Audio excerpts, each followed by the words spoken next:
আসসালামু আলাইকুম, welcome to Shamin sweet home. আশা করছি যে যেখান থেকে দেখছেন সবাই ভালো আছেন। আলহামদুলিল্লাহ, আমরাও ভালো আছি। বাচ্চাদের সকালের ব্রেকফাস্ট দিয়ে দিয়েছি, আর ব্রেকফাস্ট করাতে তো বাচ্চাদের অনেক সময় চলে যায়। আর এখানে আমি আমার জন্য চা আর বিস্কুট নিয়ে নিয়েছি। তারপরে ওরা পড়াশোনা করছিল, এর ফাঁকে আমি কোনো ভিডিও করিনি রান্নাবান্নার। তো ওদেরকে আমরা কেটে দিয়েছিলাম 12টার দিকে, তো সেটা ওরা খাচ্ছিল। আমার ছোট ছেলে ওর বুবুর খুব কপি করে, ওর বুবু যেটা করবে সেটাই ও ফলো করে। এতক্ষণ ধরে বলছি একটা আমরা খাও খাও, কিন্তু আমার কথা শোনেনি। যখন ওর বুবু খাচ্ছে সেটা দেখে ওকে ফলো করে তারপরে ও খাওয়া শুরু করেছে। এই অবস্থা চলছে আমার দুই বাচ্চাকে নিয়ে। ওদের এইসব কাণ্ডকীর্তি দেখে আসলে মাঝে মাঝে হাসিও পায়, আবার ভালোও লাগে। আর এই তো পড়ছিল, আর এদিকে আমি কাজগুলো সেরে নিয়েছি, সেগুলো আর ভিডিও করা হয়নি। আর আমি এখানে জলপাইয়ের আচার বানিয়েছিলাম, তো সকালেই সব কিছু রেডি করে রেখেছি। লাঞ্চের পরে আমি আচারগুলো বানানো শুরু করেছি। 3 রকমের আচার বানাবো, তাই আগে সরিষার তেল গরম করে নিচ্ছিলাম। একটা বানাবো হচ্ছে হাতে মাখা মশলা দিয়ে, জাস্ট হাত দিয়ে না তো আর কি, চামচ দিয়ে মাখাতে হবে, নাহলে তো আচারটা নষ্ট হয়ে যাবে। এখানে আমি আদা রসুন পেস্ট দিয়েছি, রসুনের পরিমাণটা অবশ্যই বেশি। আর এখানে সরিষা আর লাল মরিচ আমি পাটায় বেটে নিয়েছি, সেটাও দিয়ে দিলাম এখানে।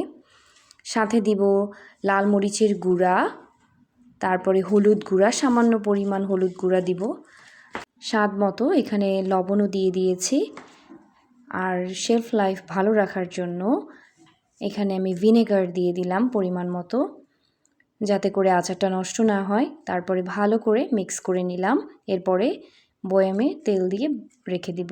এটা রোদে দেওয়ারও তেমন কোনো প্রয়োজন নেই, এমনিই ভালো থাকবে, জাস্ট তেলটা যেন উপরে ভাসা থাকে সেই দিকে একটু লক্ষ্য রাখতে হবে। আর এখানে মিষ্টি আচারও বানিয়ে নিয়েছি, বাচ্চাদের তো মিষ্টি আচার খুব পছন্দ, তাই ওদের জন্য মিষ্টি আচার বানিয়েছি। আর এখানে ঝাল টক মিষ্টি আমাদের জন্য বানিয়েছিলাম। এখানে টকের পরিমাণটা, ঝালের পরিমাণটা বেশি, মিষ্টির পরিমাণটা কম। আর এই তো তৈরি হয়ে গেছে আমাদের আচার, জলপাইয়ের আচার। তারপর এই যে বাসনপত্র জমেছিল সেগুলো ওয়াশ করে নিয়েছি, এখন ড্রাই হয়ে গিয়েছে, তো জায়গার জিনিস জায়গায় রেখে দিতে হবে। এর মধ্যে বাচ্চাদের ইভিনিং স্ন্যাক্স বানিয়ে দিয়েছি, পটেটো ফ্রাইস। ওরা এটা খেতে খুব পছন্দ করে, তারপরে ওদেরকেও দিয়ে দিলাম নাস্তা, ওরা খাচ্ছিল আর ড্রয়িং করছিল। আর এর মধ্যে আমি আমার জন্য চাও বসিয়ে দিয়েছি। আচার বানানোর কাজ শেষ, এখন 1 কাপ চা রিল্যাক্সে বসে খাবো। আর এদিকে আমার কেক বানানোও হয়ে গিয়েছে, তো বাসায় বানিয়ে নেই কেক যখন ইচ্ছে করে। বাচ্চারা আমার বাসায় বানানো কেকটা খুব পছন্দ করে। আর যখন থেকে নিজে কেক বানানো শিখেছি, বাইরে থেকে কেক আর কিনতে ইচ্ছে করে না, আমার কেন যেন ভালোও লাগে না। কেকটা খুব মজা হয়েছিল, ময়েস্ট এবং সফট ছিল আর ইয়ামি হয়েছিল। আমার বাচ্চারা তো আমার বাসায় বানানো কেকগুলো খেতে খুব বেশি পছন্দ করে।